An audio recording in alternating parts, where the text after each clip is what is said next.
les va? Bienvenidos a Escenarios. Bueno, para mí un lujo. Hoy se encuentra con nosotros para compartir un pedacito de su historia Rodolfo D'Onofrio, presidente del Club Atlético River Plate. Muchísimas gracias, Rodolfo. La mitad más uno y los que no deben estar mirando en este momento del programa para conocer otra parte, otra faceta. Un Rodolfo que fue un niño y que tenía sueños y que creció en una familia como... ¿Cómo era tu familia? Mi familia, primero, gracias por invitarme. No, por favor, un placer que estés Muchas acá. gracias. Mi familia, mi padre, mi madre y un hermano. Yo el mayor. Vivíamos, nací en una clínica Capital Federal, pero ya enseguida fui a vivir a Ramos Mejía. Ramos Mejía en aquella época era una ciudad donde no había edificios, eran todas casas. Mucho verde, avenidas con plazoletas en el medio. Ideal para jugar a la pelota. Ideal para jugar en la pelota, siempre tenías un pedazo de verde en algún lado para jugar, amigos. Tenía muchos familiares también que vivían por ahí, con lo cual también eran mis amigos. Una infancia muy linda, realmente una vida muy linda, y terminé yendo ahí a un colegio primario de Ramos Mejía. Iba con mi guardapolvo blanco todas las mañanas, a unas 5 cuadras de casa. Qué distinto eran esos momentos, ¿no? Y a lo mejor en algún momento, siendo chico, iba solo. Sin duda. Era cerca y caminaban solo. Y no pasaba nada. O estar en la plaza, no había celulares, no había forma de llamarte para que volvieras a tomar la leche o a comer. Estabas jugando y cuando el sol bajaba había que volver seguramente para tener registro de que había que volver a casa y comer, digamos. Otra vida. Es cierto, muy cierto. Totalmente distinto. Era una vida donde los padres estaban más tranquilos, sí, y los hijos estaban más libres. Más libres en el sentido de que no había ese miedo o esa persecución telefónica que ahora a veces existe entre padres e hijos, sí, donde hay alguna comunicación o todo el día estar... Es decir, el amigo... No había manera de chatear ni hacer esas cosas. Era la charla personal, verlo. Claro, si no lo veías... no tenías comunicación con él. Aparte, los teléfonos en aquella época, también, y hasta hace unos 20 años en Argentina, no todo el mundo tenía teléfono. Tal cual. Con lo cual, también la comunicación era un tema más difícil, ¿eh? Así que... lo que pasa es que hoy vos le vas a golpear la puerta a un vecino para ir a jugar. A ver, eso no existe ya. Pero antes era más o menos preestablecido, le golpeabas a las 5 de la tarde la puerta a un chico y ahí se empezaban a juntar todos y se iban a la plaza. Esa era la forma de juntarse, o a lo mejor compañeros del colegio que después se juntaban en la plaza, en el potrero, en el famoso potrero. Claro, tenías potrerito porque siempre había algún terreno, algún lote que estaba vacío y que no había una casa y donde ahí se ponían 2 arquitos y se jugaba. Sí. No, es verdad. Todo eso, o ir a levantar un barrilete en una calle con unos amigos y el viento que pasaba y vos cada uno se hacía su barrilete. El tema y siempre andábamos con bicicletas de un lado para el otro. Era una vida sumamente sana y muy creativa. Eso, yo estaba pensando eso, muy creativa. Muy creativa. Hoy juegan nuestras cosas. Tu papá empresario, me contabas hace poquito, y tu mamá, mujer y ama de casa. Así es. ¿Quién era la que bajaba? ¿Quién era el que bajaba línea de hay que estudiar o esto, o estaba implícito? ¿Eras responsable? ¿Eras estudioso? Era responsable. Naturalmente, digamos. Naturalmente. La verdad que me gustaba divertirme, me gustaba hacer todo lo que le gusta a un chico, pero el colegio era como que algo que consideraba que era una responsabilidad que tenía. Te voy a contar, en el colegio primario terminé siendo abanderado con del honores, colegio, pero era un vago estudioso, digamos. Tenía esa mezcla, tenía una mezcla media rara. Tenías facilidad a lo mejor para estudiar y no estabas tanto tiempo, digamos. Sí, exactamente. No era... Mezcla de simpatía con conocimiento, digamos. Claro, me llevaba bien con las maestras, era simpático, terminé siendo abanderado, ¿no? Y bueno, ahí fue por... Un poco eso me llevó después a dar un paso de irme a Nacional Buenos Aires. Eso fue un paso muy fuerte en mi vida. ¿Ibas todos los días desde tu casa de Ramos yo tenía al colegio? Tenías un viaje interesante. Me acuerdo, bueno, yo vivía a 8 cuadras del tren, sí, o las caminaba o me tomaba algo y llegaba y tenía 45 minutos aproximadamente hasta 11 o 40, que en aquella época también los trenes iban llenos absolutamente, no es que es una novedad de esta época, siempre fue así. En otro programa que no sea hablamos de la falta de inversión en un montón de cosas. Sí. Bueno. Y después el subte. El mismo subte que ahora se modernizó un poco en este último año, la línea A, yo la tomaba en 11 y iba hasta la calle Perú, hasta la estación Perú, De ahí caminaba, pasaba por el Cabildo. Imagínate, yo tenía 12 años. Eso estaba pensando, el viaje largo que hacías con 12 años para ir al colegio y sin la posibilidad de que tus padres te contactaran durante todo el día, cosa que hoy creo que entramos como en pánico, ¿no? O sea, Por eso, fíjate lo distinto, ¿no? Y en ese ¿ibas tren, a la mañana o a la tarde al colegio? A la tarde. Ah, bueno, por lo menos tenías, si no tenías que levantarte con mucha antelación. Iba a la tarde, pero elegí a la tarde un poco por eso. Yo entraba a la 1, tipo 12 empezaba mi camino de marcha hacia el colegio. Sí. Pero el tren también tenía sus atractivos, porque ahí nos encontrábamos con compañeros del colegio. Ah, no viajabas solo tampoco, había muchos que no, había compañeros que iban a ese colegio también, que nos encontrábamos, que subían en distintas estaciones. Sí. O compañeros o personas que iban al colegio que eran de distintos años. Siempre cuento que tenía un compañero de tren que era famoso, que fue muy famoso, que fue Mario Firmenich. Porque Mario Firmenich subía al tren Raúl Mejía igual que yo, y era un año más chico que yo. Y así otros. Sí. Y en esos trenes charlábamos de muchas cosas, de fútbol, de la vida y de política. De política, claro. Mucho. ¿Recordás en la adolescencia? Bueno, supongo que para hacer cálculos estimativos rápidamente era un momento donde de política se hablaba y mucho, ¿no? Claramente. Siempre se habla de política en los colegios, pero ese era un momento bastante especial. El Nacional Buenos Aires es un colegio que siempre es muy politizado. Sí. Mira, yo llegué el primer día que llegué con los 12 años y un compañero que tenía al lado me empezó a hablar de Marx. Y yo con 12 años no sabía si era un atleta, un jugador de fútbol, quién era. Hasta que me puse a investigar de qué se trataba y ahí empezás a estudiar y a saber, porque la charla y la discusión se da mucho en todo eso y se daba mucho en todo eso. Aparte de la década del 60, fue la década del Mayo de París, donde la gente, los jóvenes creíamos que podíamos cambiar el mundo. Cada uno individualmente lo podía hacer. Entonces toda esa generación vivió una cosa muy fuerte en esa década, ¿no?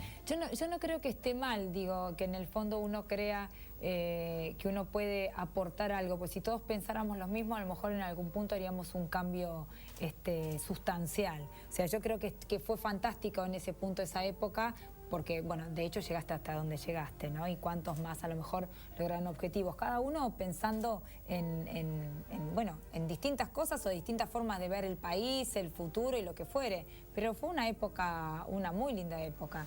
Eso sí. Yo te digo, para mí el colegio fue una de las cosas que más me formó.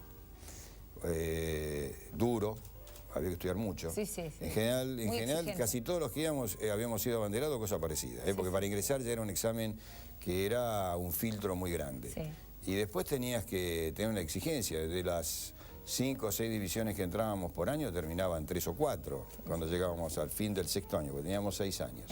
Además no podías repetir, había un montón de cosas que, bueno, creo que sigue siendo que no puedes repetir dentro de... No sé cómo es hoy, pero repetir no se podía. No se podía. Y realmente los profesores eran todos profesores universitarios, con lo cual el trato era un trato duro, en el sentido de que ahí no importaba de dónde venías, quién eras. Yo tenía compañeros que eran súper bacanes y otros que eran el hijo de un verdulero, que me acuerdo que iba a estudiar a la casa de él y su padre tenía su verdulería, y el chico era un genio.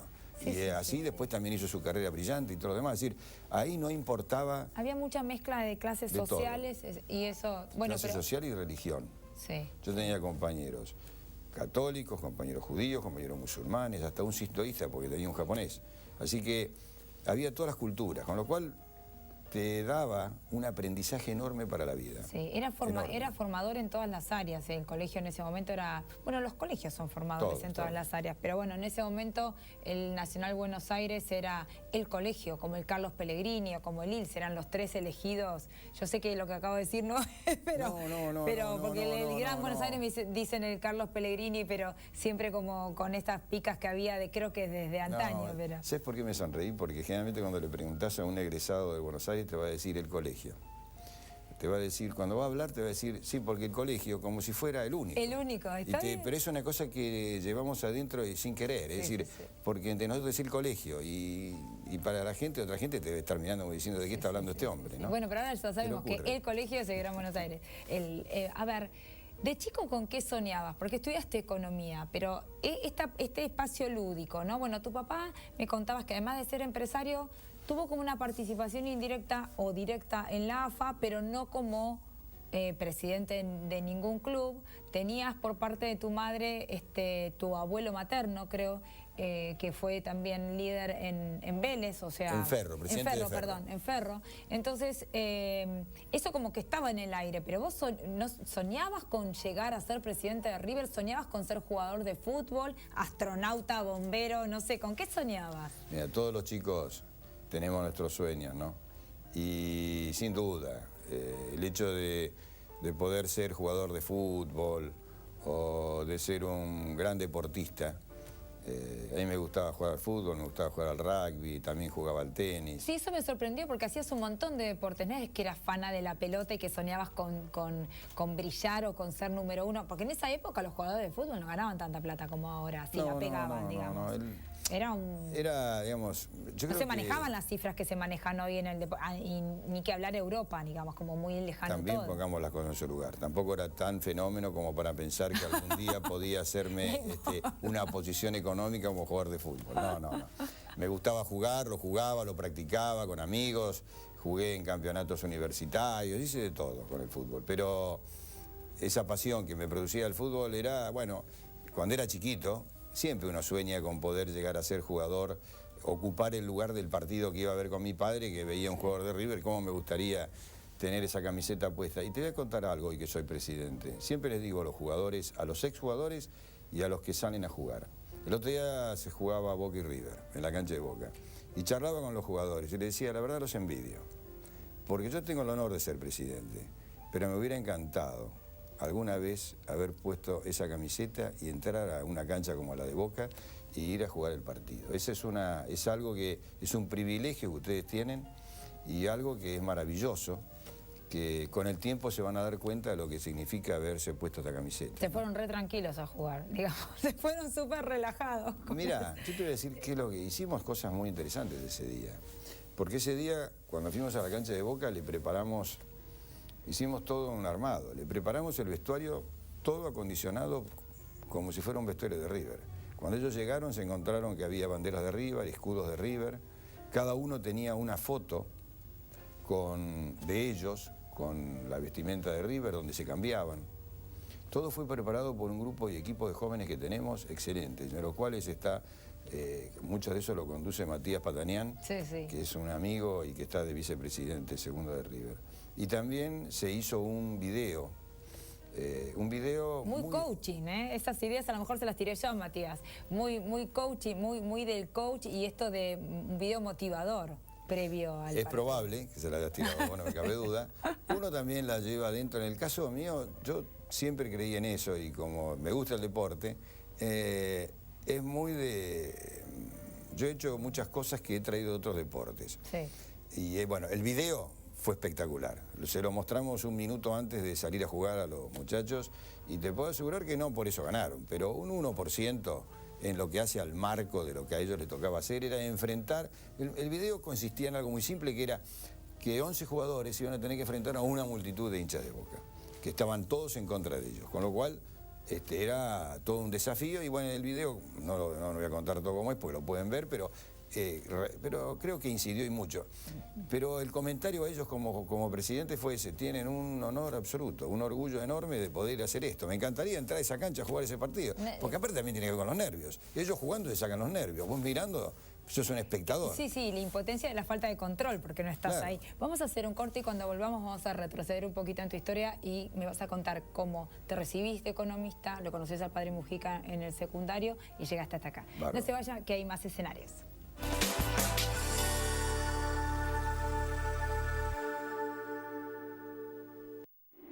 Cuando uno recibe a alguien en su casa, comienza desde muy temprano a prepararse. Hasta que llegue el momento perfecto.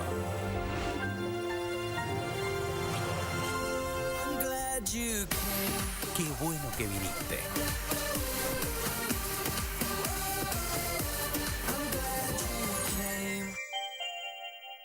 En Carrefour Club trabajamos para convertirnos en tu comercio preferido, dando empleo a más de 20.000 argentinos en más de 470 sucursales del país y comprometiéndonos con la comunidad y el medio ambiente en cada una de nuestras acciones. Actuamos hoy para vivir mejor mañana. Eso es para nosotros Carrefour Sustentable, nuestra forma de ser. Sumate. Cumplimos 15 años. Lo celebramos construyendo los edificios 3 y 4 de Aeroparque. Aeropuertos Argentina 2000. Soñamos con vos.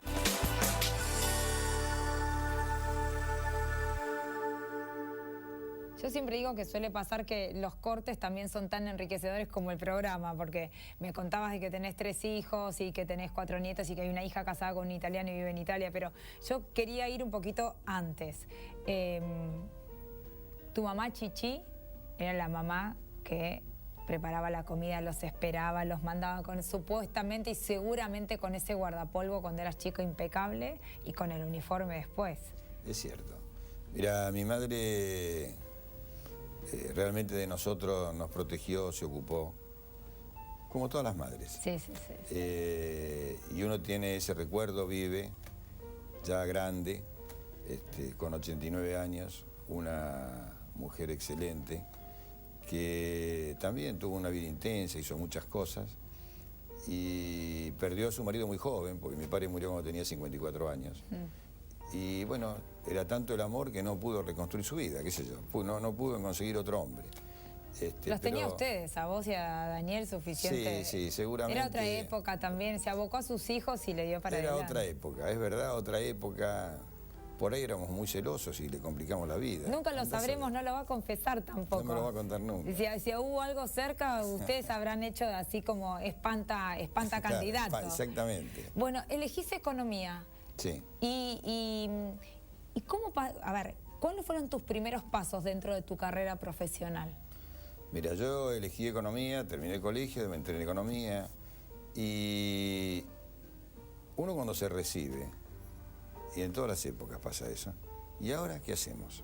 Porque vos cuando te recibís, yo siempre digo, tenés una cajita con herramientas para poner en práctica, pero tenés que saber hacerlo. Sí, sí. Entonces empecé a trabajar en el Estado. En esa época los economistas no teníamos campo en la actividad privada. Entonces empecé a trabajar en el Estado. Y terminé, empecé en el CONADE, que era el Consejo Nacional de Desarrollo, después pasé a la actividad que tenía que ver con el tema de los sistemas jubilatorios. Y eso me empezó a inclinar por el lado de todo lo que fuera financiero y seguros. Y sobre todo en el sector de seguros. Y ahí tuve un desarrollo muy largo de mi carrera también el asesoramiento de empresas. Bueno, realmente hice una carrera muy buena, con distintas variantes de acciones que he tenido que hacer, pero la verdad que con satisfacción, porque pude poner en marcha el desarrollo de muchas ideas y de armar equipos.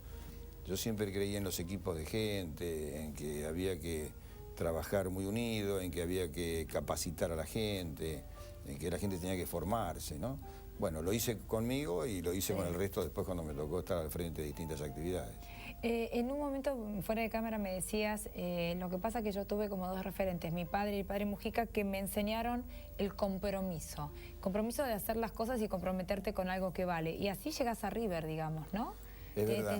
Tiene que ver también con la impronta familiar, a veces como digo, esto de la herencia, ¿no? A AFA, a Ferro, pero por otro lado con el compromiso de hacer cosas. ¿Cómo llegas a River? Mira, es cierto. Yo llego a River porque yo creo que en la Argentina los que tenemos vocación, no los que no la tienen, los que tenemos vocación, no podemos dejar de comprometernos. No nos quejemos cuando después decimos, y no me gusta que al frente de esa sociedad de fomento, o al frente de tal administración de un edificio, o al frente de un club, o al frente de una gobernación, estén personas que no queremos que estén. Hay que comprometernos y tratar que aquella gente que tiene alguna capacidad y honestidad empiece a hacerse cargo de las cosas. Yo creí que había llegado el momento en River para hacerlo. Y formamos un equipo muy grande. Mi padre fue un hombre que siempre se destacó. Era difícil ser el hijo de él porque era un hombre que se destacaba mucho. ¿Te pesaba un poco esto de la figura del éxito de tu papá? Muy fuerte. Era un padre muy inteligente, muy capaz y un hombre que uno se enriquecía viéndolo y escuchándolo. Y tenía también otro padre, que era el padre Mujica, que es un sacerdote de aquella época que generó el movimiento de los padres del tercer mundo. Y yo iba a esta Villa 31 actual, que era mucho más pequeña. Y íbamos con un grupo de jóvenes a ayudar, a trabajar. Ahí entendiste que el hacer es mucho más enriquecedor para uno y para los otros que la crítica. Por eso cuando la gente dice, no me gusta este gobernador, no me gusta este presidente, no me gusta, me parece que es una actitud facilista, decimos nosotros. El que hace también se equivoca, pero por lo menos hace y lo intenta. Estoy totalmente de acuerdo, y más aún. Generalmente el error de mucha gente que yo veo es la crítica en cambio del apoyo. Es decir, cuando alguien se compromete con algo, enseguida empieza la sospecha. ¿Y por qué irá? Irá porque va a hacer plata, porque va a robar, porque quiere fama. ¿Por qué no pensamos alguna vez y le damos la oportunidad? Porque habrá muchos o pocos que son así, pero hay muchos que lo hacen porque realmente tienen ganas y demos la oportunidad que lo puedan hacer, porque si no es imposible. Yo estoy convencido que se puede y por eso estamos juntos, todos los que estamos juntos en River, para hacerlo. Mujica a mí lo que me enseñó es la humildad y el trabajar para los que no tienen nada. Y en River, uno de mis objetivos, por supuesto, tengo varios. Primero, sacarlo campeón, hacerlo campeón de América, del fútbol, que haga el fútbol. River tiene un club social y deportivo espectacular. Por eso es el más grande lejos, porque tiene, la gente no sabe, tiene más de 80 deportes. River tiene teatro, tiene cine, tiene un instituto de enseñanza que tiene jardín de infantes, primario, secundario y terciario. Tengo más de 2000 alumnos. Y la Universidad River Plate también. Bueno, todo eso es River. Ahora, todo eso lo quiero llevar al mejor lugar con todo el equipo que estamos trabajando. Pero hay algo muy importante que queremos, que es el tema de solidaridad. Estamos trabajando, por ejemplo, con la Villa 31 en campeonatos internos que se hacen ahí adentro. Lo hacemos en las inundaciones ahora de Neuquén, tratando de ayudar con todo el River solidario. Teniendo registro de la necesidad del otro, que es algo que aprendiste a temprana edad, me parece, ¿no? Sí, yo creo que hay que ayudar a los que menos tienen y a los que tienen problemas de salud de todo tipo. Creo, cuando vos tenés la suerte de ser presidente de River, el privilegio de ser presidente de River, sentís muchas cosas, pero hay una que es tremenda, que es que vos, Rodolfo, sigue siendo Rodolfo, pero para la gente, ya ahora soy el presidente de River.